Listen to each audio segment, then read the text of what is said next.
Hey everyone, Jennifer Lee Chan here, NBC Sports Bay Area. Just watched practice on Thursday, which is technically a Wednesday for the 49ers because they're playing on Monday night. But there is some new news from the 49ers. Kyle Shanahan informed us today that Dre Greenlaw will not play in the final two games of this season. He will likely be placed on IR at some point. They have not done it yet, but the two groups came into agreement that it was in everybody's best interest for Dre Greenlaw to not suit up for the final two games of the season. I know it's been a tough decision. We saw what he could do in one half of a game, and he has not lost a step outside of him not being completely healthy. So he dealt with some knee issues, some knee soreness in that first game back, which he took himself out of the game for the second half. And then he came back the next week, was on the field for 4 snaps, and then he felt a calf tightening in the opposite leg of the Achilles restructure, but it is the original leg that had Achilles tendonitis in it back in 2023. So just tough news for Dre Greenlaw, who I know everybody knows wants to be out there. He will be a free agent in when the season is over. So I'm sure the 49ers are going to try and work something out with him to bring him back. But as of right now, Dre Greenlaw just out for the rest of the season. Just a tough, tough injury to come back from. The 49ers also, Trent Williams will not be in the final two games. He has not been placed on injured reserve yet with an ankle injury, but he will head there as well. Jalen Moore, quad injury, has been placed on injured reserve. Sorry, Trent Williams has been placed on IR. Just they did that today. Jalen Moore on IR with a quad injury. Aaron Banks is the one that has not been placed on IR yet, but he will eventually go there. Other than that, for the practice report, Spencer Burford, they hope he can come back by Monday night. They have a little bit of a longer week this day, because it's Monday night. They're hoping he can come back and play left tackle, which he's kind of been practicing behind the guys as their third tackle. They're hoping he can come back, but Kyle Shanahan did say it's really tight time wise. Robert Beal ankle did not practice also. Guys who were limited, Isaac Orendo is back. So we did see him. I saw him on the field with his homework as usual, handing it to Bobby Turner. So he's back, which is a good thing. Jair Brown limited with an ankle injury. The Lions are dealing with their own injuries. Cornerback Terrion Arnold out with an illness. Running back David Montgomery not participating with a knee injury. Everyone else, although they have 19 players on injured reserve, the 49ers have 15. The Lions, again, 19 players on injured reserve. Incredible that they're doing such a good job of winning games and there's, one of the top seeds heading to the playoffs. I know they would like some revenge against the 49ers, but we'll see if that happens. I think it would be good for the 49ers to at least put up a fight. I'm not saying that they will win the game. I think that would be a really tough challenge, but they're going to go out there with confidence thinking that they can. So talk to Fred Warner today and we asked him, is there thought that, top guys like Fred Warner, like George Kittle, like Brock Purdy should not be out there because they could get injured in these final two games. And Fred Warner said, no, it is the integrity of the game. He's like, there's no chance he would not play. He's already not missed any time with the ankle injury. He has a fracture in his ankle. So the ligament has kind of peeled off the bone a little bit. He gets it shot up every single game, goes out there and plays.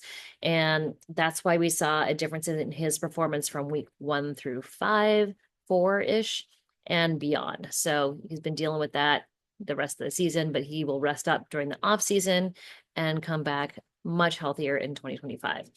All right. So in front of Brock Purdy, though, Brock Purdy is going to go out there and play. Kyle Shanahan said that it is a good opportunity for him to get more reps, 2 more games. So the offensive lineman that they brought in, Matt Hennessy, is a center guard. He's from the Atlanta Falcons. He could fill in if necessary at guard. Aaron Banks is not going to play. Spencer Burford, maybe. Austin Pleasance is another guy who looks like a tackle. He's a little bit taller. Also, Charlie Heck could be in at tackle as well if Spencer Burford can't go. Now, Charlie Heck comes from the Houston Texans, and his offensive coordinator is Bobby Slowick. Bobby Slowick used to be with the 49ers under Chris Foerster. So when I talked to Charlie Heck today, I said, how different is it? Do you know Chris Foerster? And he said, no, I don't. But I said, but you've worked with Bobby Slowick, obviously, and he comes from Chris Foerster. He said, yes, it's very similar.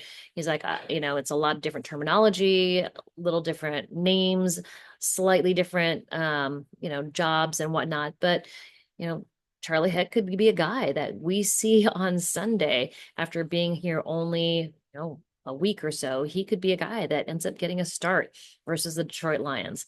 I think what we see a lot on Sunday is tight ends helping out the offensive linemen. It's going to be Kyle Shanahan scheming it up so that the running backs will get the ball quickly out from behind the line. Also, check downs, quick passes from Brock Purdy. He's got to get rid of the ball quickly, kind of like we saw Tua Tagovailoa do last week in Miami.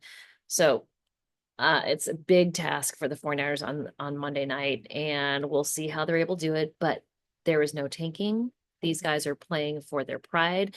I know they want to give the Detroit Lions as much trouble as possible. Also, in almost every player's contract, there are money stipulations. So if they make the Pro Bowl, they get a certain amount. I looked at Deebo Samuel's contract. If he has so many yards rushing and so many rushing touchdowns, he gets a huge bump. Like I think it's a $500,000 bump for a certain amount of yards and rushing touchdowns because they want to incentivize him to be able to run because a lot of wide receivers don't want to do that. So there had to be extra incentives built in. Guys that get nominated to the Pro Bowl get an extra bump. Guys who suit up every single game, they get a game check. There are no guys in the locker room outside of Devondre Campbell who are like, nope, I'm not going to play. It just, Nick Bosa is going to play. And he's like, no, he's like, we have a good group of guys that want to go out there and play, and we're going to put the best football on film that we possibly can. It's really interesting. This is 2024. This is the first time media has been face to face with players that are in a losing season. So since 2018. So 2020, we weren't in the locker room. We weren't face to face with players. We were remote. We were via Zoom. So that was their last losing season was 2020. Before that, 2018. So it is 2024. It has been a long time since we've been face to face with players that really don't have anything to play for in regards to schedule and playoffs. So it's kind of a weird vibe in the locker room. It's a little quiet.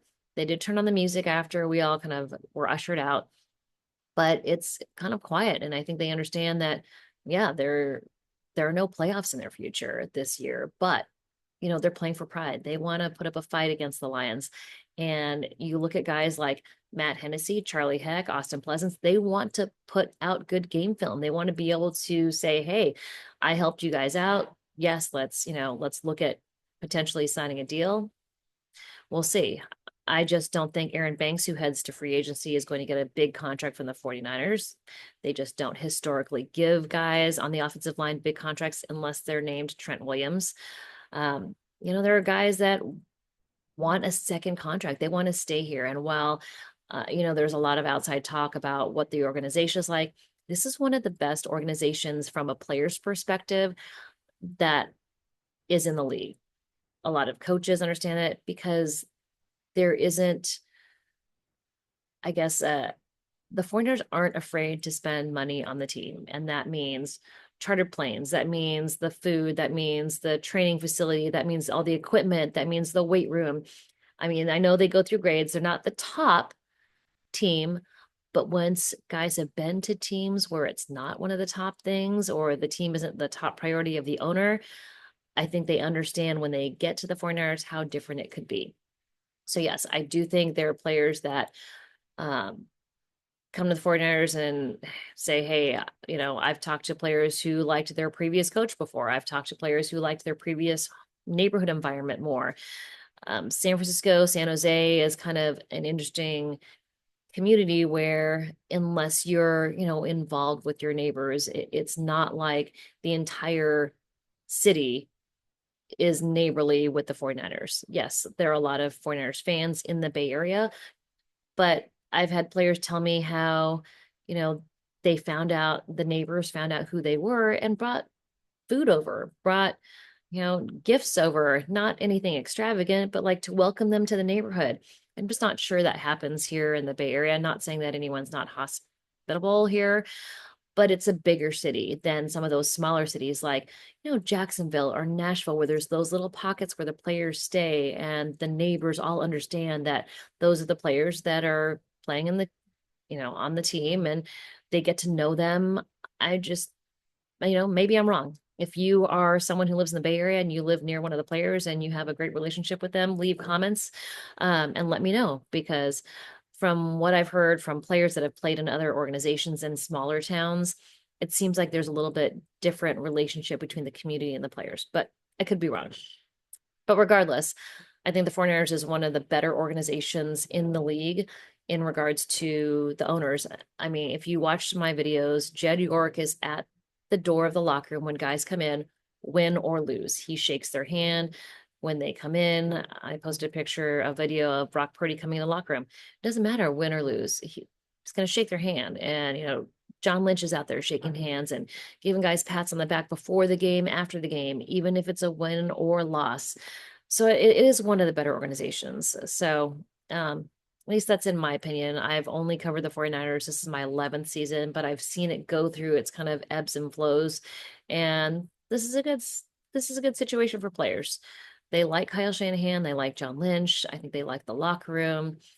Um, so I just don't think it's going to be one of those they aren't going to win games or they're not going to get to the playoffs for another 10 years. It is not like that. The core group of guys are going to stay. Yes, there are some high price guys, but I think this group of rookies that came in also kind of gives hope that there are going to be kind of like that's what needs to happen. There needs to be young players on lesser money contracts along with those top paid players that are reliable and that you count on as being playmakers. So it's that mix, that combination that teams need to have success. So the 49ers have it. They just didn't have it this year in regards to injuries, and not just injuries, but injuries to the guys, to Dre Greenlaw, to Talanoa Hufanga, to Christian McCaffrey, to Trent Williams, to Nick Bosa. I mean, just those right there are huge. Those are big losses for a team to overcome. I know the Detroit Lions are going to say, yes, we have the same type of injuries. They probably have a little worse. Sometimes teams are able to recover from it, sometimes they're not. All right, that's it for me. This is Thursday. Um, I will not be at the facility on Friday, but I'll be back on Saturday because we have a Saturday practice, which is technically a Friday. You know what I mean? All right. Hope you guys are well. Please subscribe. Please leave a comment. Let me know if you like these updates. I think I missed one day this week because it's a holiday. Anyways, I hope you guys are all well. Hope you had a good holiday, and we'll talk to you soon.